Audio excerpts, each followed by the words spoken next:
Partnership சாப்டரில் interest on கேபிட்டலுக்கு ஒரு some பார்க்கலாம். மன்னன் அண்ட் ரமேஷ் 2 பார்ட்னர்ஸ், அவங்க ரேஷியோ கொடுத்துட்டாங்க.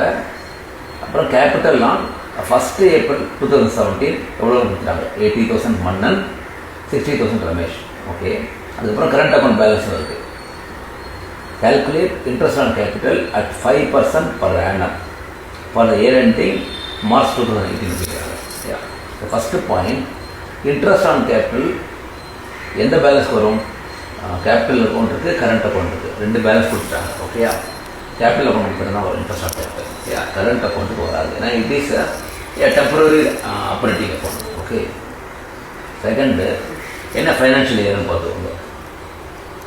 April 17 to March 18 அப்படின்னா 12 மந்த்ஸுக்கு இன்ட்ரெஸ்ட் கால்குலேட் பண்ணணும். ஓகேயா, இப்போ நம்ம இன்ட்ரெஸ்ட் போடலாம். ஃபஸ்ட்டு மன்னனுக்கு 80,000, அப்போ 80,000 இன்ட்டு 5/100. ஓகேயா, இன்ட்டு 12/12 போடணும், அது தேவையில்லை. ஏன்னா 1 இயருக்கு 4,000. அதே மாதிரி ரமேஷ்க்கு 60,000 கேபிட்டல், ஸோ 60,000 இன்ட்டு 5/100 போட்டால் 3,000 வரும்.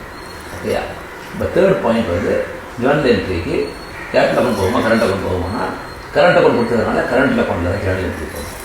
ஓகேயா, so Journal entry is interest on capital account data, okay, to Mannan's current account to Ramesh current account. எவ்வளோ அமௌண்ட் பார்த்தோம்? இப்போ 4,000, ஓகே, இது 3,000, இது 7,000. ஓகேயா, அதுக்கப்புறம் இதை ட்ரான்ஸ்ஃபர் பண்ணிடணும். ஆனால் ட்ரான்ஸ்ஃபர் பண்ணும்போது you should transfer to P&L appropriation account, not P&L account. ஏன்னா interest on capital will go towards appropriation account. ஓகேயா, இதுவும் அதே 7,000.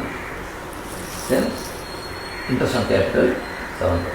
Okay, so interest on capital full contra ஆயிடும். ஸோ இதுதான் ஜேர்னல் என்ட்ரி.